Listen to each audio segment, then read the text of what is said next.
కానీ ఇక్కడ వచ్చే ఇష్యూలు ఏంటంటే ఇప్పుడు నీట్ పేపర్ లీక్ మీద చాలా పెద్ద ఇష్యూ చేయదలుచుకుంటున్నారు వాడు. సో దానికి ఎలా అడ్రస్ చేయాలి?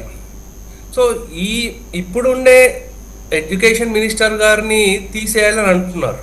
అయితే వారు జరిగిన హయాంలో ఏవైతే ఉన్నాయో వాళ్ళని తీయాలా ఉంచాలా అనేది it's a prerogative of prime minister of India.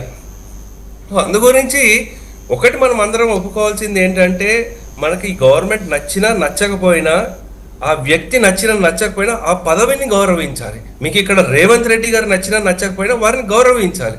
అలాగే ఏపీలో మనకి చంద్రబాబు నాయుడు గారు నచ్చినా నచ్చకపోయినా ఆ పదవిని గౌరవించాలి. అందు గురించి ఇష్టానుసారంగా అనేసి ఏదో మీడియా హెడ్లైన్ గ్రాప్ చేయడం అనేది సరైన పద్ధతి కాదని అనుకుంటాను. అయితే ఇక్కడ ఇంకొక అంశం ఏంటంటే, ఇప్పటి వరకు మోదీ గారి హయాంలో వచ్చిన ఛాలెంజెస్ అన్నీ ఏవైతే ఉన్నాయో ఆ ఛాలెంజెస్ని వారు ఆపర్చునిటీగా మార్చుకున్నారు. వచ్చిన ప్రతి ఛాలెంజ్ మీరు చూసుకోండి, గత 12 సంవత్సరాల నుంచి ఏ ఛాలెంజ్ వచ్చినా అయిపోయింది ఇంకా మోదీ గారి పని, ఈ ఛాలెంజ్ తట్టుకోలేరు అనుకుంటే ఆ ఛాలెంజ్ని వారు ఆపర్చునిటీగా తీసుకుని వచ్చి ఇంకా పవర్ఫుల్ అవుతూ వచ్చారు. అది మనకేంటంటే we have to believe in our democracy. Okay, ఒక రాష్ట్రంలో గెలిస్తే ఏమో లేదు ఈవీఎంలు అన్నీ సక్రమంగా పనిచేసే, ఇంకో రాష్ట్రంలో లేదు